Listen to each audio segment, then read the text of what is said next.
baja estatura, donde estaba la multitud de personas, no podían ver. No podían ver cuando lo que estaba sucediendo. Pero dice la palabra que cuando Jesús viene hacia una ciudad llamada Jericó, que era la ciudad donde vivía ese hombre llamado Zaqueo, y sabe que la expresión o la palabra Jericó significa dulce aroma. ¿Cuánto le gustan el dulce aroma?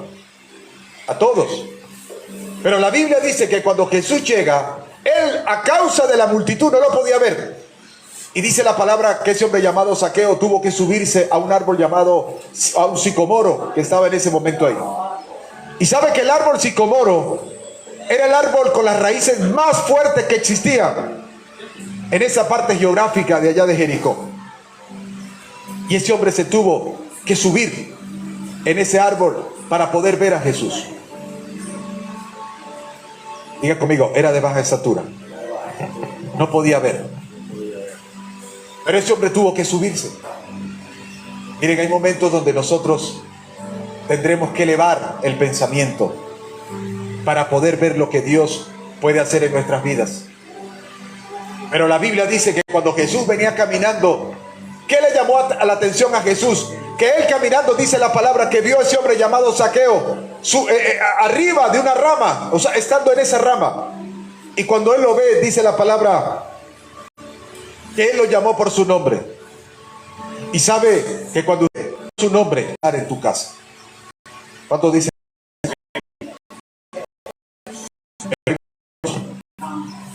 Donde nosotros necesitamos humillarnos delante de la presencia de Dios para que Él pueda posar en nuestro corazón.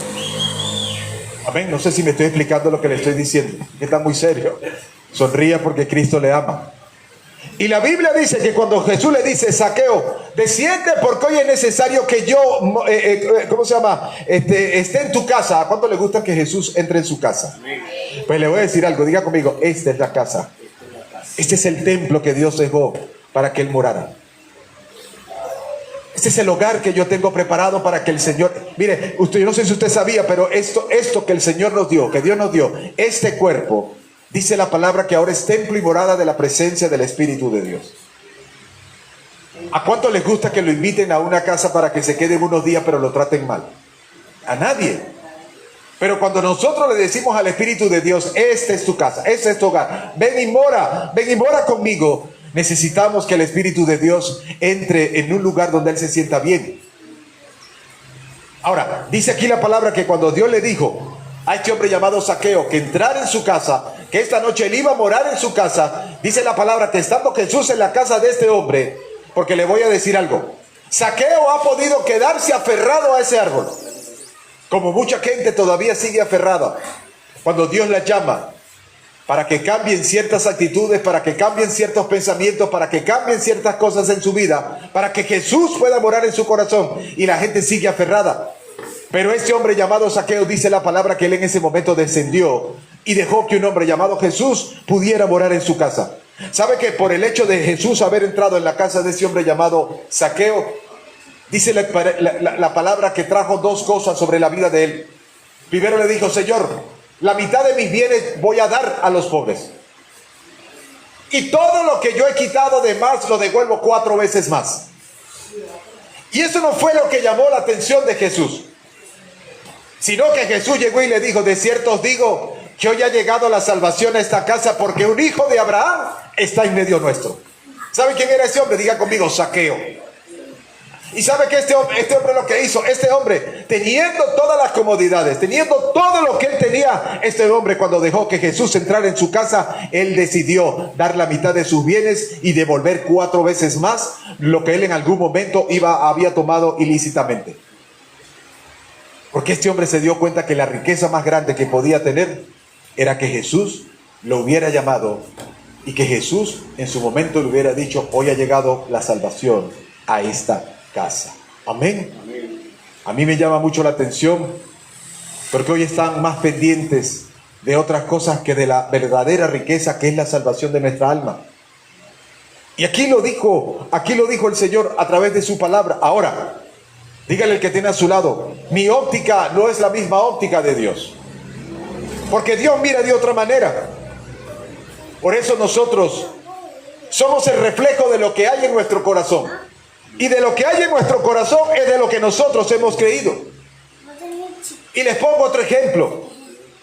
Cuando Dios dice en su palabra en el libro de Samuel que Él decidió que ya Saúl no fuera más el rey de Israel, ahora Él decidió llamar a alguien que fuera conforme a su corazón. Y la Biblia dice que cuando Él llama a Samuel, lo invita ¿a dónde? A la casa de un hombre llamado Isaí. Le dijo, ve a esa casa, la casa de Isaí, porque de ahí yo voy a tomar el nuevo rey. Y dice la palabra que cuando Samuel entra, en ese momento que Samuel entra y llaman a los hijos de Isaí, empiezan a pasar delante de Samuel cada uno de los hijos de Isaí, pero entonces la óptica de Samuel no era la óptica de Dios. Porque Dios tuvo que decirle a Samuel, ese no. Y usted sabe la lucha que había entre Samuel y Dios. Cuando Samuel miraba a la persona a su manera, pero Dios le estaba diciendo que no era así. Por eso, cuando los hijos de Samuel iban pasando, Samuel decía, este es. Pero Dios le decía, este no. ¿Cuántas veces a nosotros no nos ha pasado lo mismo? Que decimos, esto es, pero Dios dice, esto no. ¿Cuántas veces nosotros no le hemos dicho a Dios, esta manera, de esta forma sí es? Y Dios ha dicho, no es así. Porque nosotros siempre caminamos en la óptica que nosotros mejor nos parece.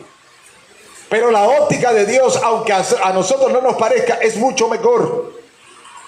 Porque Samuel decía, este es, pero Dios le decía, este no. ¿Sabe cuántas cosas nosotros nos hemos aferrado y Dios dice, así no es? Porque vemos las cosas a nuestra manera. Porque no nos dejamos guiar por Dios. O porque simplemente no dejamos esperar el tiempo de Dios. Por eso dígale que tiene a su lado, hay que ser paciente. Dígale, hay que ser paciente. Lo mismo pasó con un hombre llamado Noé. ¿En qué mente? Imagínense que yo venga y le diga a ustedes, muchachos, mi hermano, mañana nos vamos a reunir porque vamos a hacer una lancha aquí, para que paseemos en la lancha. Y ustedes dirán, está loco, porque aquí no hay un lugar donde nosotros, aquí donde estamos, no hay un lugar donde podamos pasear con lancha. Así mismo le pasó también a un hombre llamado Noé cuando Dios le dice, Noé, yo necesito que tú prepares un arca, porque en esa arca los que entren serán salvados. Y todos sabemos lo que la Biblia dice, que en aquel tiempo no llovía, sino que toda la vegetación se regaba, era de abajo para arriba. Pero no llovía. Pero diga conmigo, pero Noé le creyó a Dios. Ahora, Dios no es que le dijo a Noé, Noé, hazte un arca. Y Noé dijo, la voy a hacer a mi manera. Cuando Dios le dijo a Noé, hazte un arca, Dios le dio medidas. Dios le proveyó los materiales. Dios lo sustentó. Ahora, Noé recibió críticas, sí. Noé recibió vituperio, diga conmigo, sí. Pero cuando llegó el diluvio, diga conmigo, cuando llegó el diluvio, todos corrieron a donde estaba Noé. Como mucha gente hoy se le ha olvidado que la venida de nuestro Señor Jesucristo está muy cerca. Y la pregunta es, ¿qué estamos haciendo nosotros? ¿Estamos haciendo las cosas a nuestra manera? Porque hablar de no soltarse no es algo físico. Cuando hablamos de no soltarse, estamos hablando a algo que está arraigado a las promesas que Dios nos ha dicho. Amén.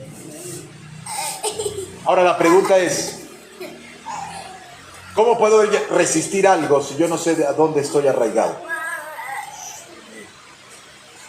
¿Cómo puedo hacer yo así? Hay gente que lo hace por su experiencia. Mire, yo no estoy diciendo que no sea buena la experiencia de vida que tenemos. Pero le voy a decir algo. Dios no todo el tiempo va a tomar nuestra experiencia.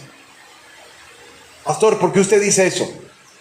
Porque cuando Jesús llegó aquí a la tierra, para cualquier lógica o razón, las personas que cuando Jesús, el Hijo de Dios, llega aquí a la tierra, ha debido llamar, son a las personas que estaban trabajando o que estaban en el templo. Y cuando Jesús llegó, a los primeros que llamó fueron a personas comunes y corrientes como nosotros. Personas que no eran teólogos, personas que no eran doctores en la ley, ninguno de ellos, pero Él los llamó. ¿Con qué intención Él los llamó? Porque sabía que de ahí podía hacer algo nuevo. Ahora, es increíble. como los mismos grupos religiosos, un día hablando con Jesús, Jesús diciendo que era el Hijo de Dios, ellos le dijeron a Jesús: nosotros no somos hijos de fornicación, nosotros somos hijos de Abraham. Miren lo que le están diciendo: nosotros somos hijos de Abraham. ¿Y sabe lo que le dijo Jesús? Si vosotros fueran hijos de Abraham, a mí me conocieran. Es muy fácil decir que tenemos fe. O yo sé que no es fácil decir que hagamos las cosas con fe. Pero cuando nosotros le hemos creído al Señor, nosotros sabemos que damos el primer paso y Dios va a actuar. Amén. Por eso, cuando nosotros no estamos claros quién es Dios en nuestra vida, estamos prestos al miedo. ¿Y saben lo que es el miedo? Es vivir una tragedia cuando no sabemos si eso va a pasar. Eso es vivir con miedo. Pero cuando nosotros vivimos confiados, ¿cuántas personas de fe hay aquí? Todos somos personas de fe. Entonces, cuando nosotros vivimos confiados en las promesas que Dios ha dicho, el miedo no debería entrar en nuestro corazón, perdón. Y por eso nos damos cuenta como un hombre llamado Nehemías, cuando le está hablando al pueblo, restaurando las murallas de Jerusalén en ese tiempo, y él les estaba hablando de parte de Dios, eso causó tristeza en su corazón. Lloraron cuando se dieron cuenta lo alejados que estaban de parte de Dios. Pero en medio de todo eso, ¿sabe que Nehemías llegó y le dijo: vayan y preparen banquete, coman y denle alimento a aquellos que no tienen? Ahora, ¿cómo se puede preparar banquete y darle alimento a los que no tienen en medio de una tristeza y en medio de una adversidad? Diga conmigo: solamente aquellos que han creído en quién es Dios en nuestra vida. Como muchas veces yo he dicho que toda prosperidad tampoco viene de Dios. Porque aquello que te esté alejando de tener esa relación con Dios no puede venir de Él. Y les pongo el ejemplo. Los sacerdotes que trabajaban en el templo eran personas que vivían cómodamente. Pero cuando vieron que el Hijo de Dios llegó en medio de ellos, se dieron cuenta que si ellos les daban el espacio al Hijo de Dios, ahora ellos iban a perder todos los beneficios que tenían. Y eso los alejó de Dios. Amén. Por eso, cuando Nehemías le dijo a la gente en Jerusalén, restaurando los muros, le dijo: comed grosuras. El pueblo estaba triste, llorando, porque se habían alejado de Dios. Y cuando Nehemías le dijo: coman de las grosuras, ¿sabe lo que significa comer en las grosuras? Significa alimentarse de un campo fértil. Diga el que tiene a su lado: yo soy un campo fértil. Diga conmigo: yo soy un campo fértil.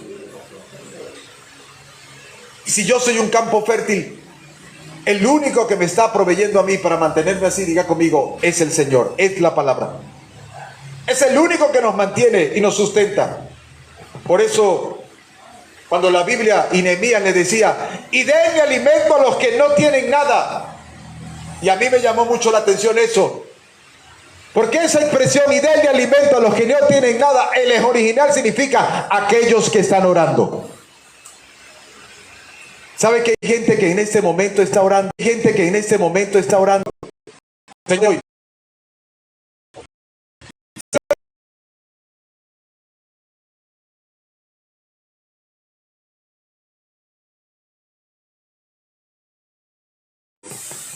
digo yo soy el que voy a dar ese alimento. Porque mucha gente lo que ha aprendido es disciplina religiosa, pero no relación con Dios. Por eso, cuando Nehemías llega y le dice a la gente: denle a los que no tienen preparado, porque hoy es el día del gozo de Jehová. Esa expresión significa nuestro refugio.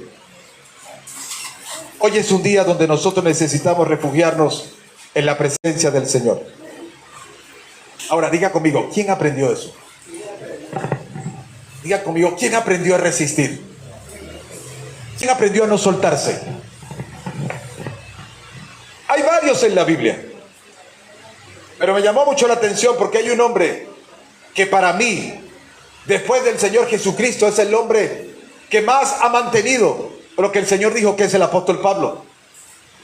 El apóstol Pablo, después que conoció, tuvo ese encuentro con Dios, su vida cambió y fue transformada totalmente. Tanto así que el apóstol Pablo, los vivos vituperios que él hacía o gritaba delante de aquellos creyentes, hoy él los estaba recibiendo. Ahora, ¿por qué él estaba recibiendo eso? Diga conmigo, por servir a Dios. En medio del desprecio, diga conmigo, él resistió. En medio del hambre, él resistió. En medio del frío, él resistió. Y en medio del dolor, él resistió. Y no lo hizo por un momento. Él lo hizo hasta el final. ¿Y saben por qué? Porque él no se soltó de las palabras que Jesús le había dicho el día que tuvo el encuentro con él. El día que le dijo, es necesario que ahora vayas y le prediques a los gentiles, que te presentes delante de reyes, que vayas y lleves la palabra en diferentes partes. Y el apóstol Pablo lo hizo. Tanto así que un día, estando en una cárcel, cuando él estaba en un barco, que el barco estaba en ese momento casi que se hundía por una tormenta, Pablo se mantenía o resistía porque él sabía, todavía no me he presentado delante de reyes. Y el Señor a mí me dijo que me iba a presentar delante de reyes. Yo no sé lo que el Señor le haya dicho a usted, pero si eso no ha pasado todavía, eso va a pasar. Amén. Porque Dios no es hombre para mentir, ni hijo de hombre para arrepentirse, dice la Biblia. Y el apóstol Pablo lo hizo. Él resistió. Ahora, diga conmigo, él era un ser humano. Él era un ser humano. Y en algún momento necesitó la mano de alguien. Y por eso el libro de Lucas capítulo 4, versículo 11, se lo leo de acá. ¿Cuántos están aquí todavía? Amén. Lucas capítulo 4, versículo 11. Dice la Biblia, capítulo 11 dice, te lo digo, Lucas, se me cerró esto aquí. Estamos en vivo.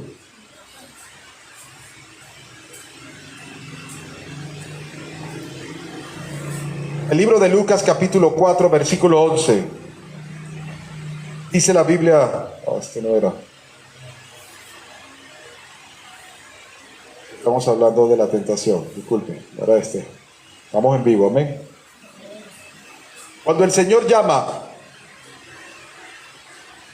cuando Lucas estaba ahí, Pablo estaba ahí, que necesitaba en ese momento una mano, dice la palabra, porque todos, dijo el apóstol Pablo, porque todos me han abandonado, solamente Lucas se ha quedado conmigo. Y aquí quiero detenerme por un momento, porque nosotros somos hijos de Dios. ¿Cuántos hijos de Dios hay aquí? Pero necesitamos caminar con el espíritu de Lucas. ¿Sabe por qué caminar con el espíritu de Lucas? Porque Lucas vio todo lo que estaba sufriendo el apóstol Pablo y no lo abandonó. Siempre le tendió la mano. Siempre estuvo con el apóstol Pablo. Y vemos a un hombre que, aunque no fue sobresaliente, que aunque no escribió cartas, era un hombre que Dios le puso a Pablo para que estuviera con él. A lo mejor usted, a lo mejor no sale. A lo mejor usted todavía nadie lo conoce. A lo mejor usted todavía no es alguien sobresaliente con respecto al reino de los cielos. Pero déjeme decirle que Dios lo está mirando. Y por eso necesitamos orar por más Lucas. Porque era un hombre que no estaba pendiente de la posición, sino de la disposición que él tenía para servirle a Dios. Porque Lucas sabía que Pablo tenía un llamado de parte de Dios y ese llamado se tenía que cumplir. Y por eso la disposición de Lucas es algo que nosotros necesitamos aprender. Lucas no soltó, Lucas resistió y no se soltó de las promesas de Dios, porque Dios lo había preparado para sanar heridas en el cuerpo de Pablo. Usted no sabe si Dios lo ha llamado a usted para sanar heridas a través de la palabra en mucha gente. Hoy hay mucha gente que está herida. Y ¿sabe qué es lo más fuerte de todo? Que hoy están heridas porque las mismas iglesias las han herido. ¿Y a quién va a llamar Dios? Diga conmigo, a mí. Es a usted al que Dios lo tiene que llamar. Por eso dígale que tiene a su lado, resiste y no te sueltes de la promesa de Dios. Resiste y no te sueltes de la promesa de Dios. El libro de Segunda de Timoteo, capítulo 2, versículos del 8 al 10. ¿Cuántos están aquí todavía? Segunda de Timoteo, capítulo 8, versículos del 2 al 10.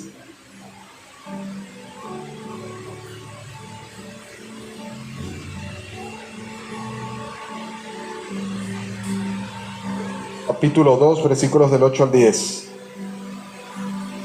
Dice la palabra: el apóstol Pablo, hablándole a un hombre llamado Timoteo, le dijo: acuérdate de Jesucristo, del linaje de David, resucitado de los muertos conforme a mi evangelio. ¿Sabe lo que le estaba diciendo Pablo a Timoteo?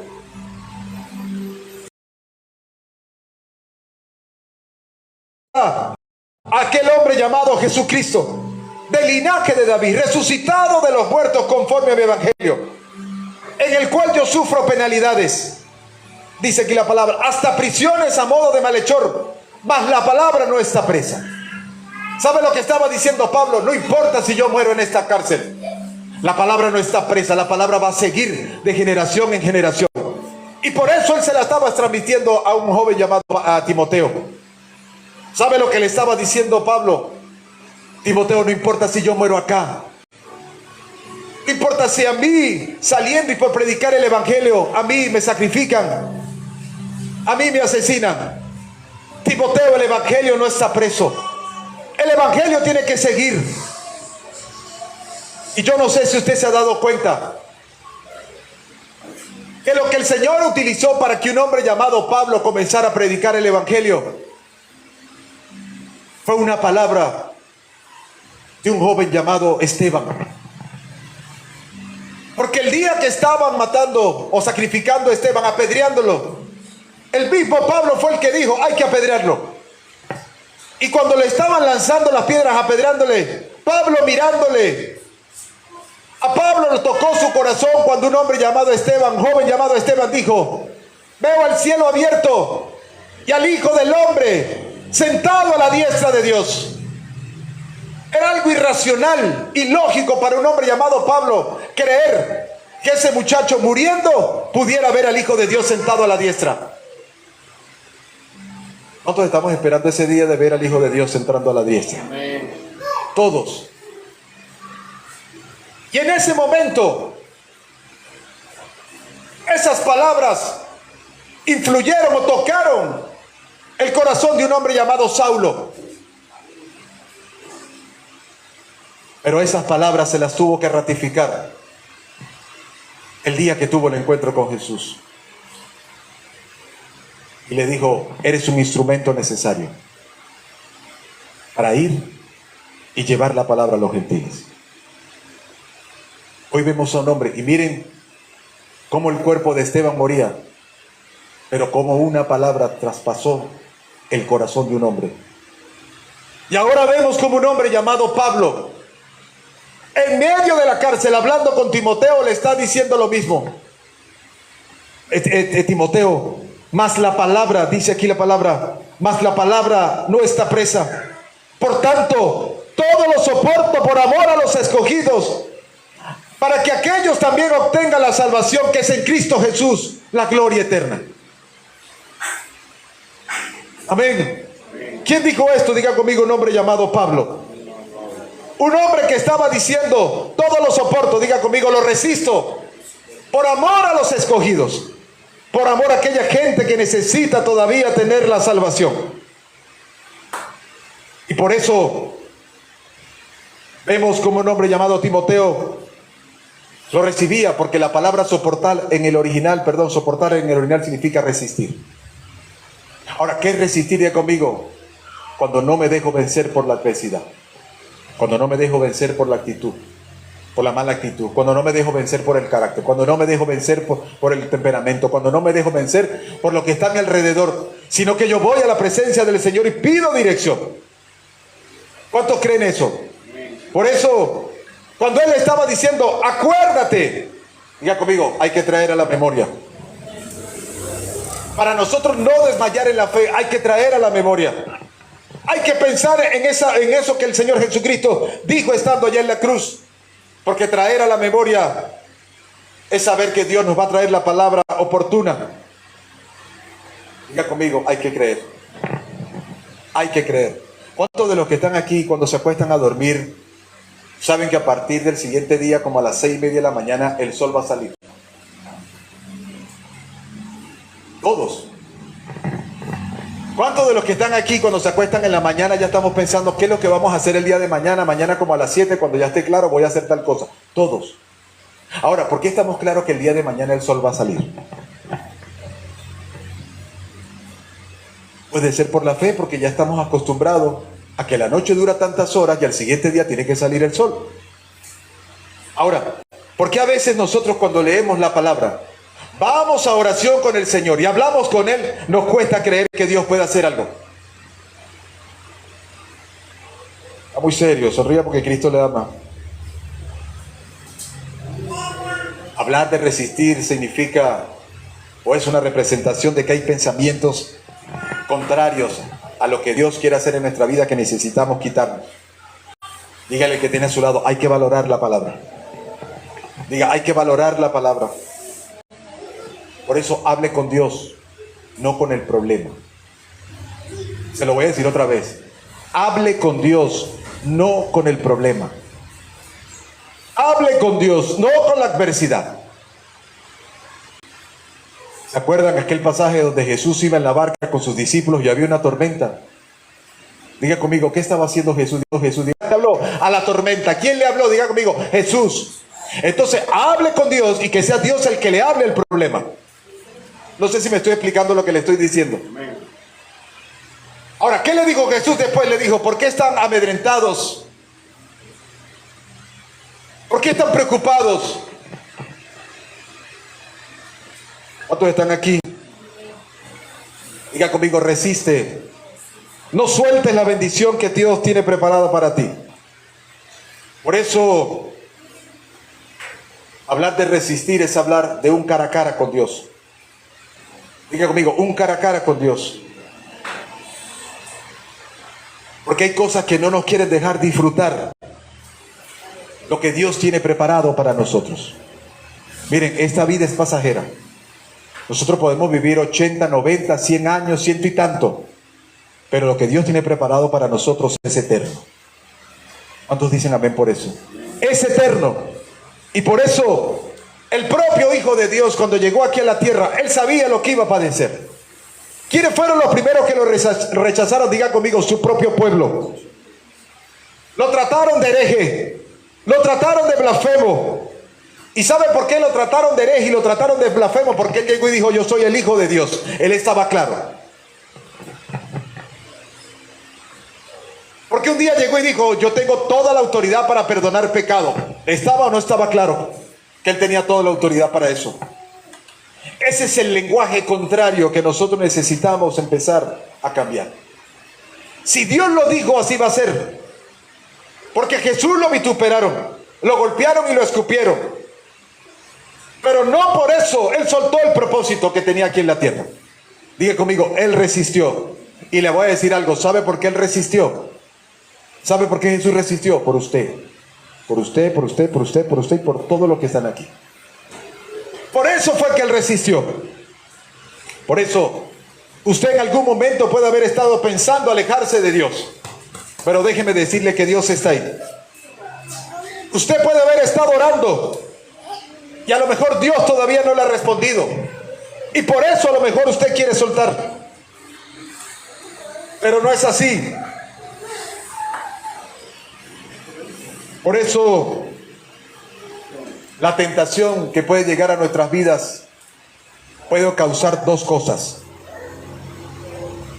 O nos fortalece o nos debilita. O nos amarga nos ablanda. Por eso, ¿cuántos hijos de Dios están aquí? Le voy a poner un ejemplo. Usted agarra cera, esa maleable, y usted la coloca a que lleve el sol. ¿Qué va a pasar con esa cera? Diga conmigo, se derrite. Pero usted agarra barro para hacer algo y usted lo pone a llevar sol. ¿Qué pasa con el barro? Se endurece. Entonces el problema no es el sol, el problema somos nosotros, que cuando la luz de Cristo llega a nuestras vidas, nosotros necesitamos dejar o que nos endurezca o que nos derrita.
Los que son tentados. ¿Por qué nos cuesta tanto acudir a Dios en ese momento? Por eso la Biblia dice: el que camina conmigo no andará en tinieblas, dice el Señor. Ahora, hablar de ser tentado aquí en el original significa incitar. Las tinieblas siempre van a querer venir a incitarnos. Siempre van a querer venir a estimularnos para que nosotros podamos hacer lo que ellos quieren. Pero si nosotros caminamos aferrados a las promesas y a lo que Dios ha dicho, ahí nosotros vamos a estar claros. Miren, les pongo este ejemplo para que ustedes vean algo muy claro aquí. El libro de Mateo capítulo 16. Jesús estando con sus discípulos, Él está hablando. Y en ese momento dice la palabra que Él se levanta y le dice a sus discípulos: ¿quién dice la gente que soy yo? Los discípulos empiezan a decirle, unos dicen que eres esto y otros dicen que eres lo otro. Porque cómo estaban ellos pendientes de lo que decía la gente. Unos dicen que eres Elías, otros dicen que eres Juan el Bautista resucitado, otros dicen que eres Jeremías. O sea, le puso un ejemplo ahí. Y en ese momento Él hace una pregunta muy directa y le dice: ¿y ustedes? ¿Quién dicen que soy yo? Y por allá salió un hombre llamado Simón Pedro, el impulsivo, el que siempre quería tener la razón para todo, y le dijo: Señor, tú eres el Cristo, el Hijo del Dios viviente. Ahora miren la expresión de Dios, y le dijo: Pedro, eso no te le reveló ni sangre ni carne. O sea, eso no es tuyo. Ese fue mi Padre que te lo acaba de colocar en el corazón. Pero minutos después, en esa misma conversación, Jesús viene y les dice esto: ahora es necesario que bajemos a Jerusalén, que subamos a Jerusalén, porque allá voy a padecer, me van a hacer esto, me van a hacer aquello, me van a hacer lo otro. Y el mismo Pedro, el mismo cuerpo, llegó y le dijo, y apartándolo, ahora miren esto, y apartándolo, se lo llevó por la mano. En el original significa que Pedro tomó de la mano a Jesús y lo echó para acá. Ahora miren lo que el Señor llegó y le dijo. Y apartándose le dijo: Señor, que nada de esto te acontezca. Y miren cómo lo resistió Jesús. Llegó y le dijo: apártate de mí, Satanás, me eres tropiezo. No sé si me estoy explicando lo que le estoy diciendo. Aquel cuerpo que Dios en un momento le colocó en el corazón, dile que Él es el Hijo del Dios viviente. Ese mismo cuerpo fue utilizado por las tinieblas para decir: Señor, que el propósito que vienes hacia aquí en la tierra no se dé. Y él lo tuvo que resistir. Y saben que el Señor, a una de las personas que tuvo que resistir más y llamarle la atención fue a Pedro. Porque ese mismo hombre que en su momento lo quiso decir que nada te acontezca, era el hombre que en su momento lo iba a traicionar o lo iba a negar 3 veces. Por eso, ¿quién le dijo, apártate de mí, Satanás? Diga conmigo, el Hijo de Dios. ¿Quién lo resistió? Diga conmigo, el Hijo de Dios. Pero ahora ya aquí descendiendo, ya cuando el Señor está llegando a Jerusalén, cuando Él está allá, vienen y lo buscan. Y el libro de Lucas capítulo 22, versículo 42. ¿Cuántos dicen amén? Lucas versículo 22, capítulo 42. Dice la palabra que Jesús estando ahora en el Getsemaní. Diga conmigo, Getsemaní. Diga conmigo, prensa de aceite. Eso es lo que significa Getsemaní, prensa de aceite. Hay situaciones difíciles en nuestras vidas que nos prensan para ver qué es lo que va a brotar de nuestro corazón. Y la Biblia dice que Jesús, estando ahí, se aparta en un momento con sus discípulos. Porque le voy a decir algo, se apartó de sus discípulos. Y aquí estamos hablando que después que le dijo a los discípulos, a Pedro, apártate de mí, Satanás, estando con ellos ahí, se apartó a orar. Y estando ahí, dice aquí la palabra,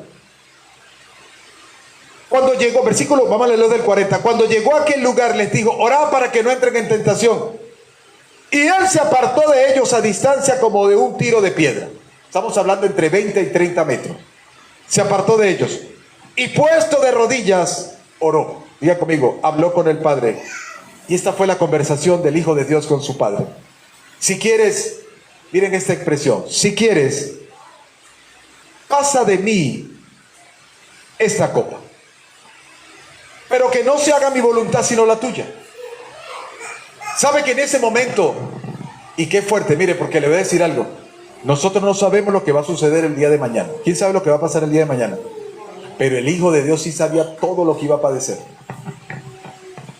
Y él estaba orando en ese momento ahí con el Padre. Y orándole al Padre le dijo, si quieres, o sea, si es tu voluntad, porque la expresión, si quieres en el original significa si estás dispuesto. Pasa de mí esta copa, pero que no se haga, dice aquí la palabra, que no se haga como yo quiero. Esa expresión que no se haga significa que no suceda como yo quiero, sino que se haga tu voluntad. Diga conmigo, era fuerte. Sabía lo que le venía, pero en ese momento, en el versículo 43 dice, y se le apareció un ángel del cielo para fortalecerlo. Porque Dios siempre va a enviar algo o a alguien para fortalecernos en medio de la situación difícil, cuando estamos en comunión con Él. Dice aquí la palabra, versículo, y se le apareció un ángel del cielo para fortalecerlo. Ahora miren esto. Cuando el Señor está orando, sabía lo que le venía, pero Él estaba ahí, hablando con el Padre porque sabía todo lo que le iba a suceder. Y estando ahí, esa expresión donde Él sudó gotas de sangre. ¿Ya han leído ese pasaje donde Él suda gotas de sangre? Se me olvidó, ¿cómo es que se llama eso? Eso existe, hematrodosis, algo así. Algo por ahí tiene que... Es el significado de esa expresión, sudar sangre. Cuando una persona llega a un grado de estrés muy grande, miren todo lo que Él estaba padeciendo, diga conmigo, por mí. Y por cada uno de nosotros. Pero Dios lo fortaleció. A lo mejor nosotros no hemos sudado gotas de sangre. A lo mejor hemos sudado más de lo normal. A lo mejor la tensión se ha subido, a lo mejor la tensión se ha bajado. A lo mejor hemos desfallecido en algún momento, física y emocionalmente. Pero Dios siempre está ahí para fortalecernos. Dígale al que tiene a su lado, resiste. Dígale, resiste. No te sueltes de la promesa de Dios. Y por eso ahí mismo, y ya con esto estoy terminando, Juan capítulo 13, versículo 22. Jesús, ahora estando comiendo con sus discípulos. Juan 13:22. Está comiendo con sus discípulos. Y estando ahí, en el versículo 21 al 22 dice: el que tiene mis mandamientos los guarda, ese es el que me ama. Y el que me ama será amado por mi Padre. Y yo le amaré y me manifestaré a él. Y en el versículo 22 dice: y le dijo Judas, no Iscariote, ¿cómo es que te manifestarás al mundo? A nosotros y no al mundo. Respondiendo Jesús le dijo: el que me ama, mi palabra guardará, y mi Padre le amará, y vendremos a él, y haremos morada en él. ¿Quién le está diciendo esto? El propio Jesús. Ahora, el Señor Jesucristo, estando con sus discípulos en la mesa para compartir el pan y compartir y tomar el vino, dice la palabra que cuando Él estaba con ellos, llegó un momento donde llegó y le dijo: de cierto os digo que uno que está en medio de ustedes me va a traicionar. Sus discípulos empezaron a decirse: seré yo. Miren lo claro que no estaba. Seré yo. Y Él llegó y le dijo: el que moje conmigo el pan dentro de la copa, ese es. Pero nadie se atrevía a hacer eso, porque solamente mojar la copa o tomar el pan y mojar la copa al mismo tiempo con alguien eran las personas más íntimas que había. Pero Dios ya tenía todo preparado, y en ese momento, cuando Jesús fue a mojar el pan, lo moja, y en ese momento también lo moja Judas. Y el Señor lo que le dijo fue: Judas, lo que tengas que hacer, hazlo ya. Y dice la palabra que Judas enseguida salió y se fue.